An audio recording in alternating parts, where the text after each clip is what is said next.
Pandora by a tiny radio station in South Dakota last week. CNN's Jonathan Bender takes a look at the complicated business of music on the radio and how the future is much like the past. It all started with a lawsuit back in 1922. The courts ruled that a store in Newark, New Jersey, a hamburger department store, was using music from station WOR for commercial gain.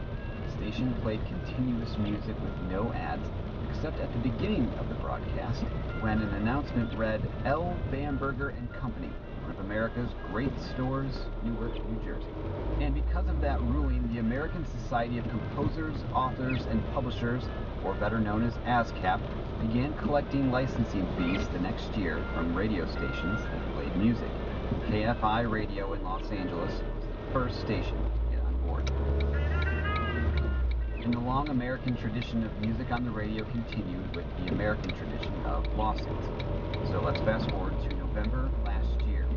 Pandora, one of the trailblazers that helped put radio online, filed suit against ASCAP. Pandora's argument is that they shouldn't be penalized just because they're a standalone internet radio service. That's senior editorial analyst at Billboard, Glenn Peebles, who's been kind enough to help me out. They want the ASCAP fees that are available to stations that are part of this radio music license committee settlement.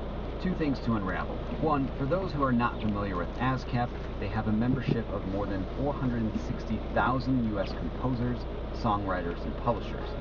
Artists like Jay-Z, or Katy Perry, or Alan Jackson, basically many of your favorite artists you hear on the radio. Number two, any radio station, whether FM or online, has to pay a fee to ASCAP. However, the fees vary. Terrestrial radio pays less than online sites like Pandora. The reason is that terrestrial radio's relationship with licensing fees dates way back, as I mentioned earlier. And although changes have been made to the fees and agreements over the years, the rules have had more time to develop and the waters are relatively calm now. And when the Pandoras of the world came along with no terrestrial connection, the ASCAPs of the world didn't know what to do and put them in a separate category, apart from terrestrial radio. In fact, Pandora operated under ASCAP's, quote, experimental license agreement that was created for internet sites and services.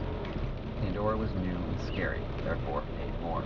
Last year, the online radio site paid more than 4% of its $125 million in revenue to publishers.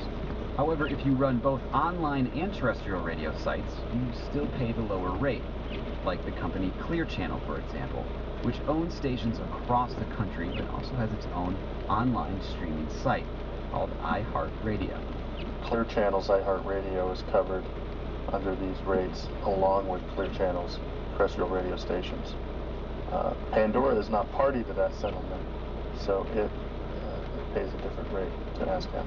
So, Pandora's solution, buy a radio station. Today's message is 1027. That's KXMZ's hits 102.7 in Rapid City, South Dakota.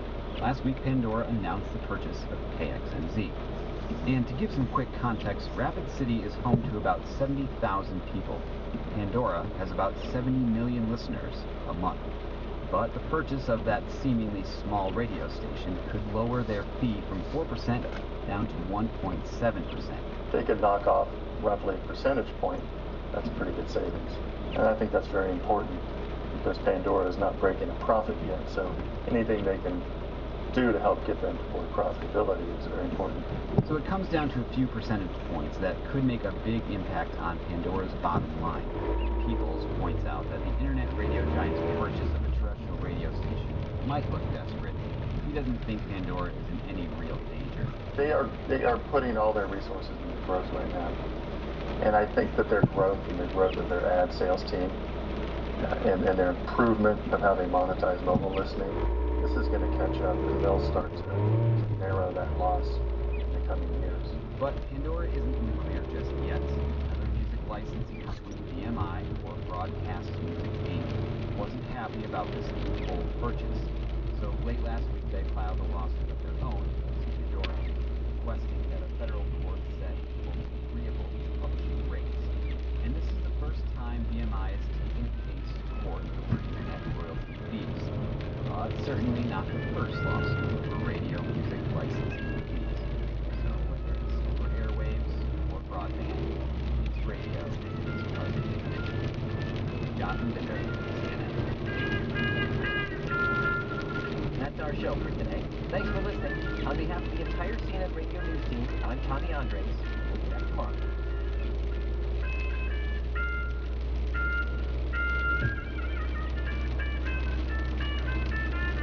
This is CNN.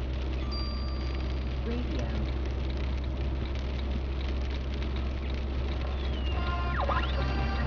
This is CNN. Radio. When I'm negotiating with the lawyer and the diplomat, I will say, you can dismiss this case now. You certainly can do that. You can go to court and ask for it to be dismissed. But we are patient. It's a kind of slavery.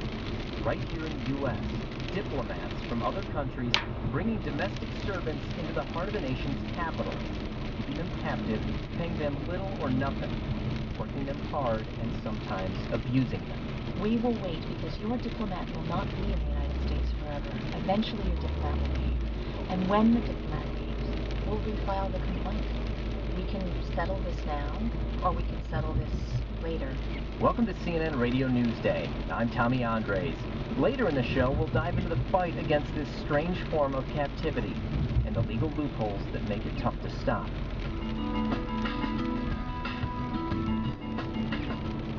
But we start today in Washington. Can you hear me? Where the first public hearing on the NSA surveillance story, the story of one of the most sweeping spying programs in U.S. history, got off to an ironic start. The mics weren't working. Once they fixed the problem, though, the most information we've gotten to date on those secret programs to collect phone and internet records was spoken into them.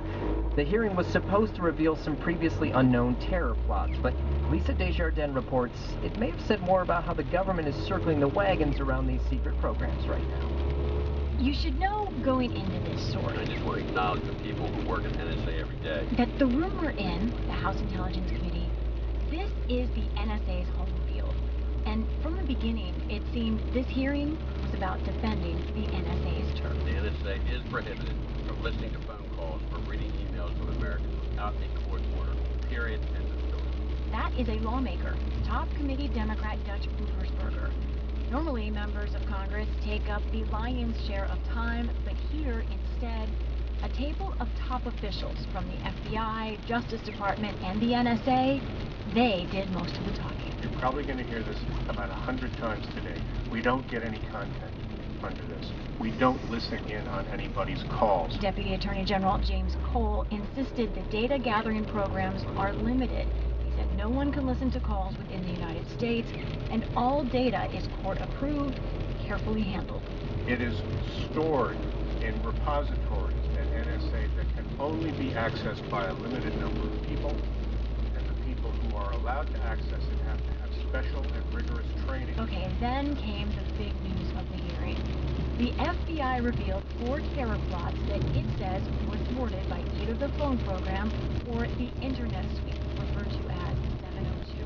In the fall of 2009, NSA using 702 authority intercepted an email from a terrorist located in Pakistan.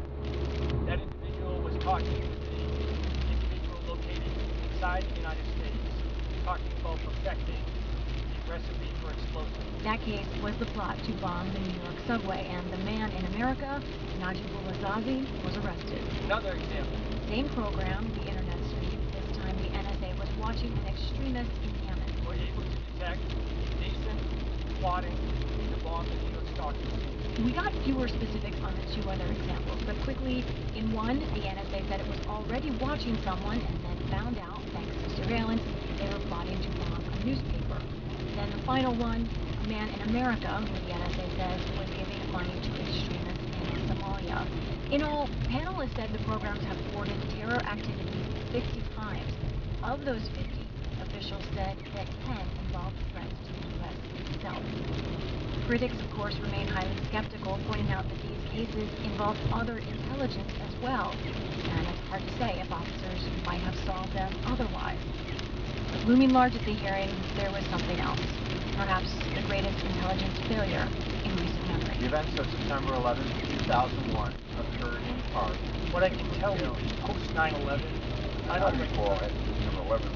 Intelligence community's failure to detect 9/11 at 12 years since the attacks on September 11. That's NSA Chief Keith Alexander, and what he said right there stood out to me as basically the key argument for the NSA. At 12 years since the attacks on September 11, we have lived in relative safety and security as a nation. That security is the direct result of the intelligence community's quiet efforts to better connect the dots. Americans may differ on the power granted to these agencies. The agencies insist they're careful. It is a question of what you think is best. But sitting on their home field today, the nation's intelligence agencies said Americans should trust them. Lisa Desjardins, CNN.